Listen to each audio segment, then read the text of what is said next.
So last 2 questions ఏంటి అంటే, ఒకటైతే ఇప్పుడు మన ఇండియన్ ఉమెన్‌కి ఎక్కువగా బ్రెస్ట్ క్యాన్సర్ అనేది చాలా పెరిగిపోయింది. అండ్ అలాగే ఓవరీస్ క్యాన్సర్ అనేది కూడా ఎవరికైతే పీసీఓడీ, పీసీఓఎస్ లాంటి వాటితో బాధపడుతూ ఉంటారో they are prone to this cancers అని అనుకుంటూ ఉంటారు. స్లోగా బ్రెస్ట్ క్యాన్సర్ ఇన్సిడెన్స్ పెరుగుతుంది, but not as much as గర్భసంచి ముఖద్వార క్యాన్సర్. అది ఎక్కువ ఉంది. ఇంకా మనకి ప్రతి సంవత్సరం 1 lakh new breast cancer patients diagnose చేస్తున్నట్టయితే 2.5 lakh సర్వైకల్ క్యాన్సర్స్ డయాగ్నోస్ చేయబడుతున్నాయి. So that's breast cancer increase అవుతుంది. బ్రెస్ట్ క్యాన్సర్ ఇంక్రీజ్ అవడానికి గల కారణం ఏంటంటే లైఫ్ స్టైల్. మన అర్బన్ ఏరియాలో వాళ్ళ న్యూట్రిషన్ వల్ల అర్లీ మెనార్ష్ వచ్చేస్తుంది, తొందరగా వాళ్ళు మెనార్ష్ వచ్చేస్తుంది. తర్వాత వాళ్ళు లేట్గా మ్యారేజ్ చేసుకుంటారు, ఎడ్యుకేషను కెరియర్ మీద కాన్సన్ట్రేట్ చేస్తూ మ్యారేజ్ చేసుకున్నాక మళ్ళీ ఫ్యామిలీ ప్లాన్ చేసుకోవడానికి, బేబీని ప్లాన్ చేసుకోవడానికి మళ్ళీ కెరియర్ మీద కాన్సన్ట్రేట్ చేస్తారు. సో 30 ఏళ్ళు దాటిపోతాయి. లేట్గా ఫస్ట్ చైల్డ్ పుడితే వాళ్ళకి బ్రెస్ట్ క్యాన్సర్ వచ్చే అవకాశాలు చాలా ఎక్కువ. 18 year oldకే ఫస్ట్ చైల్డ్ పుట్టేశారనుకోండి, మన రూరల్ ఇండియాలో 12కో 13కో మెనార్ష్ వస్తుంది, 15కో 16కో పెళ్లి చేస్తారు. 18కి ఫస్ట్ చైల్డ్ పుట్టేశారనుకోండి, వాళ్ళకి బ్రెస్ట్ క్యాన్సర్ వచ్చే అవకాశాలు చాలా తక్కువ. Why is it that way? There is a lot of hypothesis for it, but it is true, absolute truth. 30 సంవత్సరాల తర్వాత కనుక ఫస్ట్ చైల్డ్ పుట్టినా, పిల్లలు పుట్టకపోయినా వాళ్ళకి బ్రెస్ట్ క్యాన్సర్ వచ్చే అవకాశాలు చాలా ఎక్కువ. When compared to a woman who had their first child at 18 years, 5 times increased risk. Right. లేట్గా ఫస్ట్ చైల్డ్ పుడితే.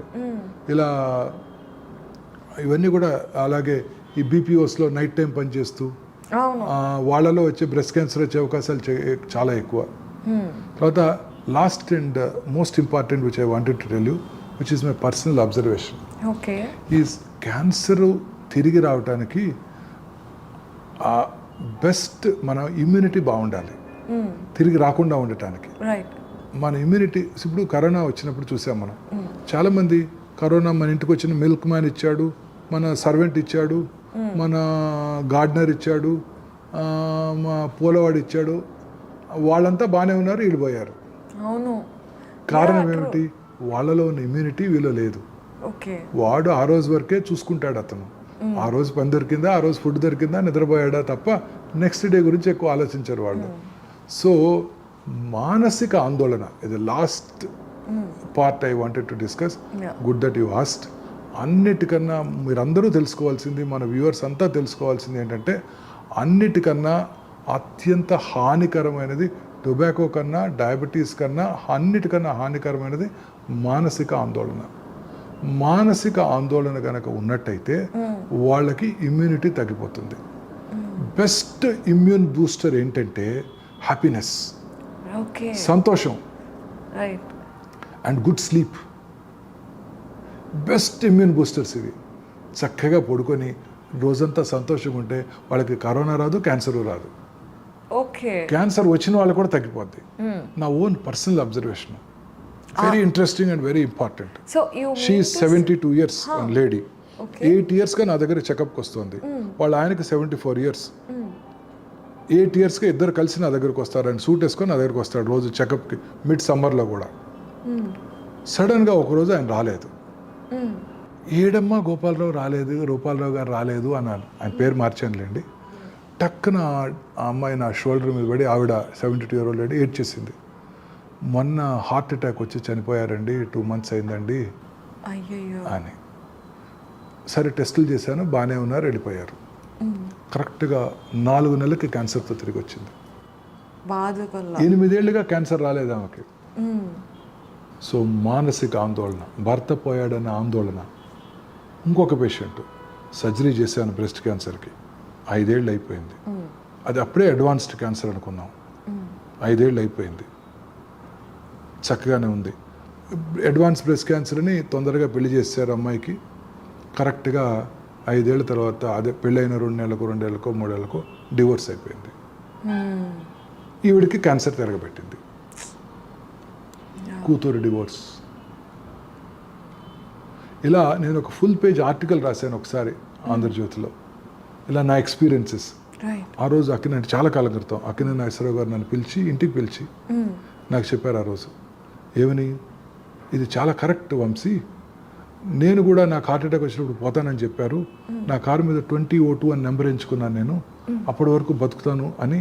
ఆ తర్వాత నేను ఆడాను, పాడాను, యాక్ట్ చేశాను. నా ఎజెక్షన్ ఫ్రాక్షన్ అప్పుడు 34, నువ్వేం చేయలేవన్నారు. మానసిక ధైర్యంతో ఆయన 90 years బతికారు ఆయన. కరెక్ట్. ఎప్పుడు వచ్చింది ఆయనకి హార్ట్ అటాక్? ఎన్టీ రామారావు గారి కన్నా ముందు వచ్చింది. Oh my god. Coronary bypass ఆ రోజుల్లో హ్యూస్టన్ వెళ్ళి చేయించుకొచ్చారు ఆయన. సో ఆయన చెప్పింది అదే, మానసిక ధైర్యం, ఎప్పుడూ ధైర్యంగా ఉండాలి. So most important immune modulator for all of our viewers is this. సంతోషంగా ఉండండి. సంతోషం సగం బలం, పెద్దలు పూర్వీకులు చెప్పారు. తర్వాత ప్రకృతితో పోరాడద్దు. అంటే ఎప్పుడు air condition rooms, synthetic clothes కాకుండా ప్రతిరోజు సన్లైట్కి ఎక్స్పోజ్ అవ్వండి. విటమిన్ డి కాదు, ఇంకెన్ని విటమిన్స్ ఉన్నాయో మనకు తెలియదు అసలు. విటమిన్ జెడ్ కావచ్చు, ఎన్ కావచ్చు, ఎమ్ కావచ్చు, ఓ కావచ్చు, ఏదైనా కావచ్చు. సైంటిస్టులకు తెలియని విటమిన్స్ ఎన్ని ఉన్నాయో సన్లైట్లో. సన్లైట్కి ఎక్స్పోజ్ అవ్వండి. ఆర్గానిక్ ఫుడ్స్ తీసుకోండి. ఈ పిజ్జాలు, హై క్యాలరీ ఉన్న పిజ్జాలు, బర్గర్సు, అవన్నీ refined foods, refined oils, reused oils. అక్కడ మిర్చి బజ్జీ బడ్డీవాడు వేస్తుంటాడు, అదే ఆయిల్ పొద్దు నుంచి సాయంకాలం దాకా. That's the most important risk factor for cancer. Reused oils, microwave ovens, ఇవి ఆ ప్లేట్స్ అంటారు చూడండి, టెఫ్లాన్ కోటెడ్ ప్యాన్స్, అంతా వీఆర్ ఫైటింగ్ విత్ నేచర్. పొద్దున్నే లెగిస్తే plastic tooth brush, synthetic toothpaste, plastic tongue cleaner, plastic mug, plastic bucket, hot water, ఆ తర్వాత synthetic clothes. మన వెదర్కి పంచి కట్టుకుంటే బాగుంటుంది, మనం వేసుకోలేములేండి పనిలో. బట్ గాలి తగిలే కాటన్స్ కాకుండా synthetic suits, air condition rooms. మీరు సిగరెట్ తాగక్కర్లేదు. పంజగుట్ట చౌరస్తాలో 5 నిమిషాలు వెయిట్ చేస్తే 100 సిగరెట్లు తాగిన పొల్యూషన్ వచ్చేస్తుంది మీకు. So regular exercise, lean body mass maintain చేస్తూ, ఫ్రెష్ ఫ్రూట్స్, గ్రీన్స్, వెజిటబుల్స్ ఎక్కువ తింటూ, మీట్, రెడ్ మీట్ అవన్నీ తక్కువగా తీసుకోకుండా ఉంటూ, రెగ్యులర్గా వ్యాయామం చేస్తూ, లీన్ బాడీ మాస్ మెయింటైన్ చేస్తూ, హ్యాపీగా మెడిటేషను లేకపోతే పీస్ఫుల్గా సంతోషంగా గడిపితే క్యాన్సరే కాదు, ఏ జబ్బులు రావు. సార్ యాక్చువల్లీ చాలా చాలా ఇన్ఫర్మేషన్ ఇచ్చారు. అండ్ అలాగే ఎవరైతే క్యాన్సర్ బ్యాటిల్లో ఉన్నారో వాళ్ళందరికీ ట్రీట్మెంట్ అనేది కూడా చాలా ఎక్కువ ఖర్చు అయినా తక్కువ ఫిజికల్ స్ట్రెస్, మెంటల్ స్ట్రెస్తో అడ్వాన్స్మెంట్స్ ఉన్నాయి అనే విషయాన్ని తెలియచేశారు. అండ్ అలాగే ప్రతి ఒక్కరు కూడా ఎవరైతే క్యాన్సర్కి ప్రోన్ అనుకుంటున్నారో వాళ్ళు ఎంతో ఈజీగా ఒక చిన్న బ్లడ్ టెస్ట్ ద్వారా క్యాన్సర్ వస్తుందా, వస్తే ఏ స్టేజ్లో ఉంది, ఏ క్యాన్సర్ ఉంది అన్నీ కనిపెట్టే అడ్వాన్స్మెంట్స్ గురించి మాకు ఈరోజు చాలా చక్కగా వివరించి చెప్పారు. We're really glad and thank you so much for the time you have given sir.